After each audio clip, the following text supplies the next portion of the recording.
Hi friends, welcome to my channel. ఎలా ఉన్నారబ్బా? అందరూ బాగున్నారా? ఈరోజు స్పెషల్ ఏంటంటే చికెన్ కర్రీ ఇష్టం ఎవరు ఉండరు కదా.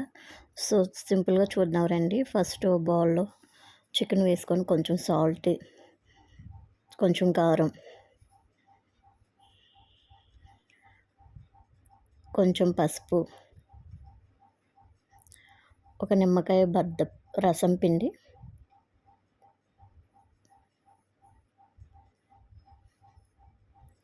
ముక్కలకి ఉప్పు, కారం, పసుపు, నిమ్మకాయ రసం బాగా పట్టేటట్టు మర్దన చేయండి. ముక్కలకి ఉప్పు, పసుపు, కారం, నిమ్మకాయ రసం బాగా మర్దన చేయండి. ఓ 10 నిమిషాలు మూతేసి పక్కన పెట్టండి అబ్బా. ఈ లోపు తర్వాత ప్రాసెస్ ఏంటో చూద్దాం రండి. సో నేనైతే అరకేజీ చికెన్కి 3 ఉల్లిపాయలు, 2 పచ్చిమిరకాయలు తీసుకున్నాను. నాకైతే సరిపోతాయి ఇవి అరకేజీ కూరకి మా ఇంట్లో. సో ఉల్లిపాయలు శుభ్రంగా కడుక్కొని చిన్న చిన్న ముక్కలుగా కోసుకోండి. నేనైతే ఆనియన్ కట్ చేస్తారు కదా, ఆ కట్టర్లో వేస్తున్నాను. నా దగ్గర ఇదైతే ఉంది, బటర్ఫ్లైది కట్టర్. సో దానిలో వేసి ఉల్లిపాయలు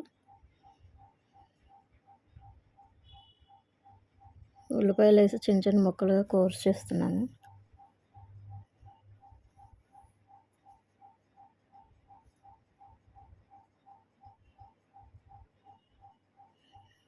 చూసారా? జస్ట్ లాగితే ఇలాగ ముక్కలు చిన్న చిన్న ఉల్లిపాయలు చిన్న చిన్న ముక్కలుగా వచ్చేస్తాయి.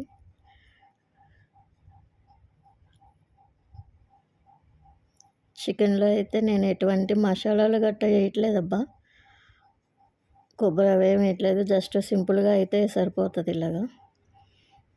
చూసారా? ఉల్లిపాయలు చిన్న చిన్న ముక్కలుగా అయిపోయినాయి. సో నేను ఈరోజు ఇలా చిన్న చిన్న ముక్కలుగా కోసుకొని అయిపోయినాయి. సో ఇప్పుడు 2 పచ్చిమిరకాయలు తీసుకొని జస్ట్ నేను పచ్చిమిరకాయలకి ఏంటంటే ఘాట్లు పెడతాను అంతే, బారుగా కొయ్యను, జస్ట్ ఘాట్లు పెడతాను. ఎందుకంటే కూరలో తీసేసుకోవటానికి ఈజీగా ఉంటుంది కదా, అందుకని చెప్పేసి జస్ట్ ఇలా ఘాట్లు పెడతాను. ఈరోజైతే నేను కుక్కర్లో చేస్తున్నాను.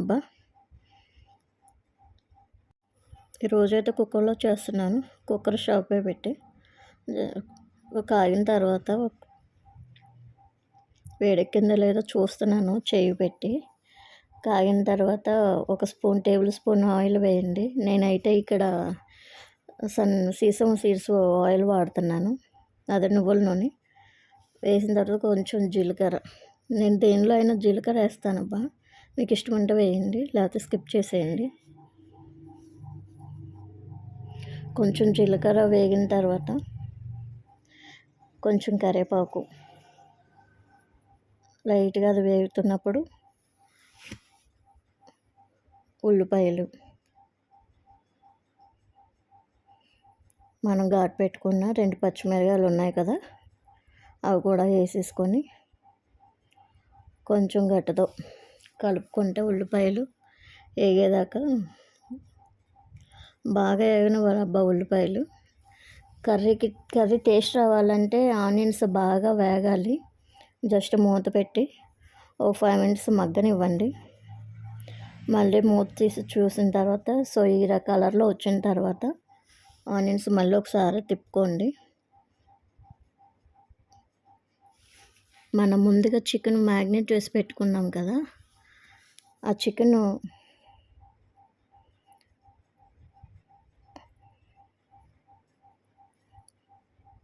మ్యాగ్నేట్ పెట్టుకున్న చికెన్ ఉంది కదా, ఆ చికెన్ వేసేసుకొని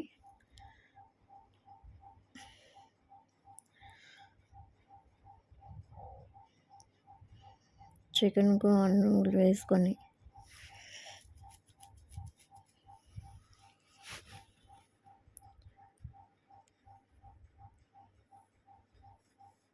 మొత్తం వేసుకొని కలపండి అబ్బా. ఒకసారి గట్టతో కలపండి, చికెన్ని బాగా కలిపి. ఇక్కడ వాటర్ పోయటాన్ని నేను మర్చిపోయానబ్బా, అది షూట్ చేయటం మర్చిపోయాను. సో ఇంకా అందుకని చెప్పేసి నేను వాటర్ వేసాను. వాటర్ వేసి నేను కూరను ఉడికిస్తున్నాను అన్నమాట.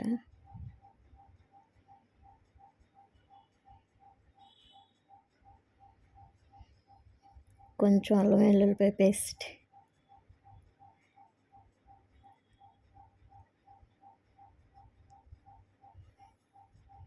కలపండి.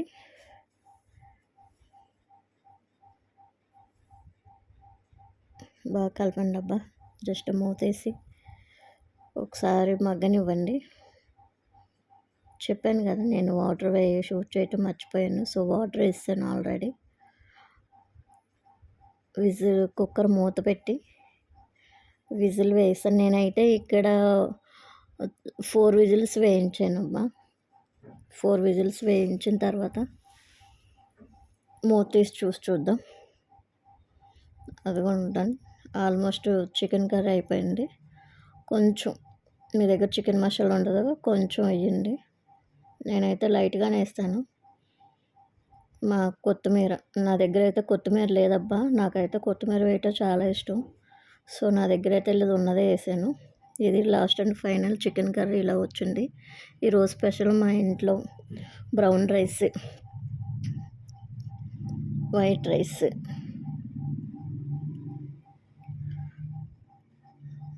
సో లాస్ట్గా వండిన చికెన్ కర్రీ ఫైనల్ టచ్ అయితే ఇదే. సూపర్గా వచ్చిందబ్బా. ట్రై చేయండి మీరు కూడా. కామెంట్ చేయండి, లైక్ చేయండి, షేర్ చేయండి. Thank you for watching.